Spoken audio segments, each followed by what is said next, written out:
When was the last time you were called childish? For kids like me, being called childish can be a frequent occurrence. Every time we make irrational demands, exhibit irresponsible behavior, or display any other signs of being normal American citizens, we are called childish. Which really bothers me. After all, take a look at these events. Imperialism and colonization, world wars, George W. Bush. Ask yourself, who's responsible? Adults. Now, what have kids done? Well, Anne Frank touched millions with her powerful account of the Holocaust. Ruby Bridges helped to end segregation in the United States. And most recently, Charlie Simpson helped to raise 120,000 pounds for Haiti on his little bike. So as you can see evidenced by such examples, age has absolutely nothing to do with it. The traits the word childish addresses are seen so often in adults that we should abolish this age discriminatory word when it comes to criticizing behavior associated with irresponsibility and irrational thinking.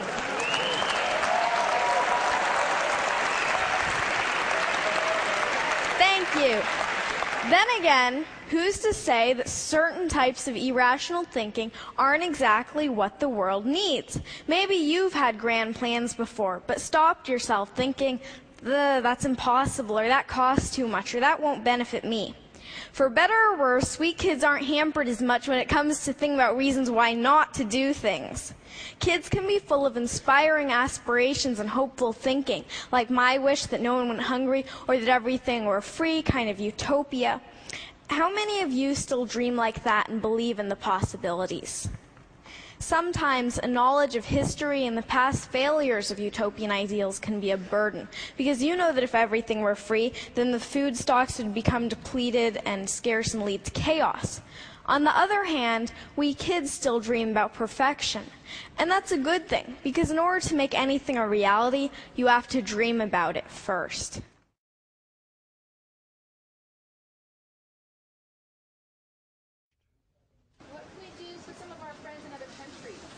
Meet some of the youngest, newly published authors and artists in San Diego County.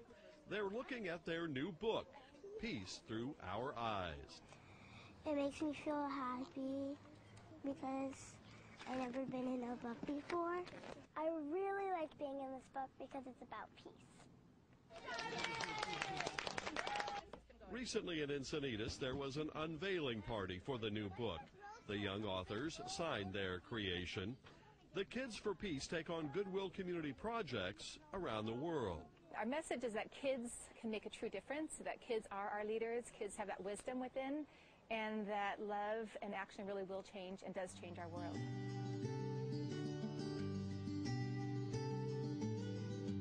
The book Peace Through Our Eyes came about when the children were asked what peace means to them. And they had such wisdom and such beauty in their responses that we thought it would be a very inspiring book for others around the world to see. The kids wrote their own messages and did their own illustrations.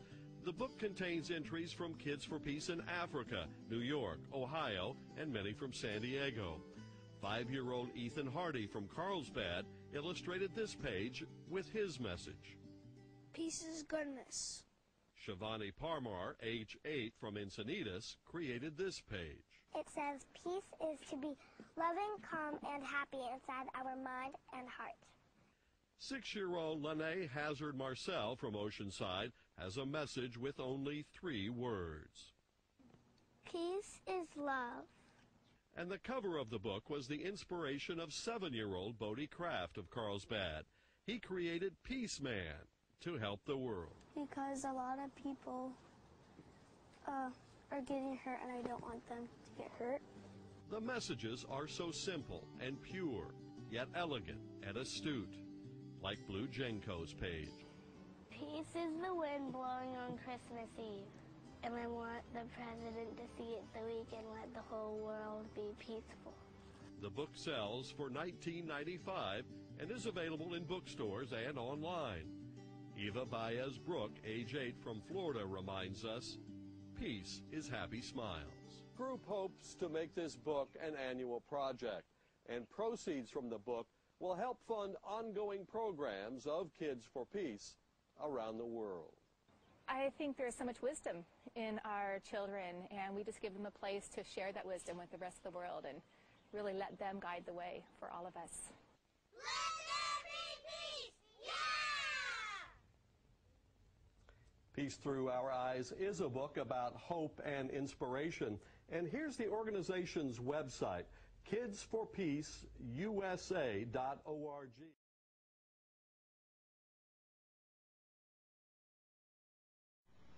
2 days ago here in Brazil, we were shocked when we spent time with some children living on the streets.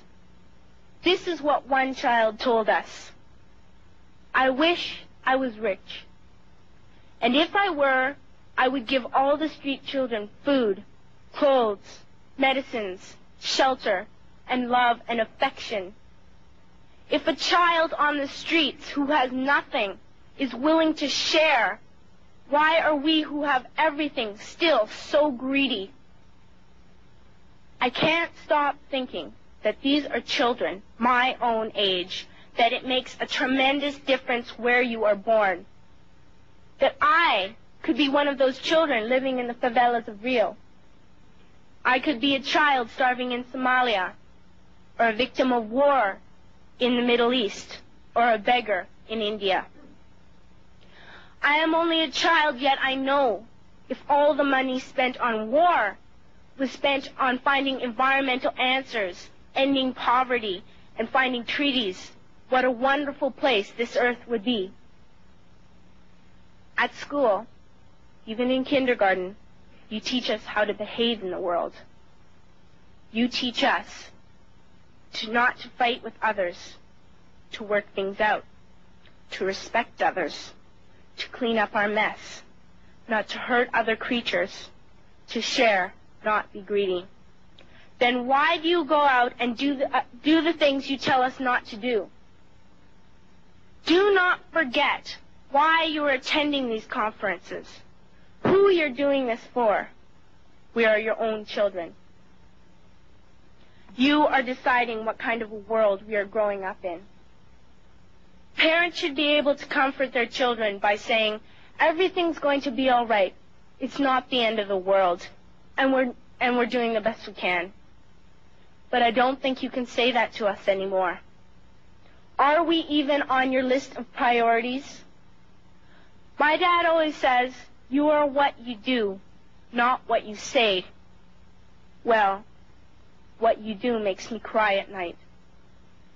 You grown-ups say you love us, but I challenge you, please, make your actions reflect your words. Thank you.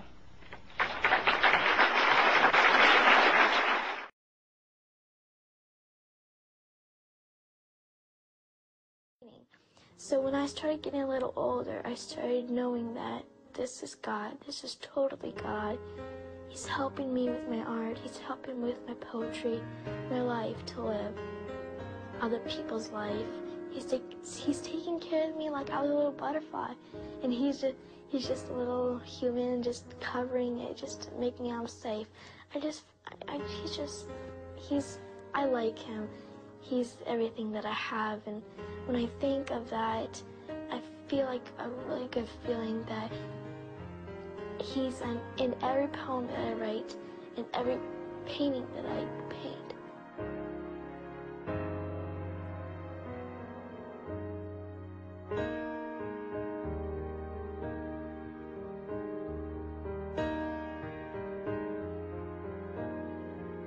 Each time when I paint the eyes, I like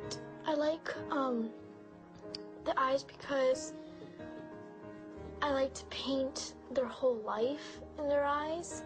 Sometimes do with people even inside their eyes, little people. You don't think, you don't just, for example, you dream of something and you just see stuff inside your dream and you just see it. It's like exactly like writing it and seeing it at the same time. I know it's God, I really know it. And sometimes I just feel like, God gave me this gift to me, why not others? Because sometimes I'm a little frustrated because I don't get that right thing, like the right word or the right position. So I'm frustrated, but when I just start talking to God, I just go away and I start talking to him. When I start talking to him, he just calms me down right away. He just says that everything's going to be okay. And then when I just know that feeling, I just know that it's real. Everything's happening and other people could have that feeling too.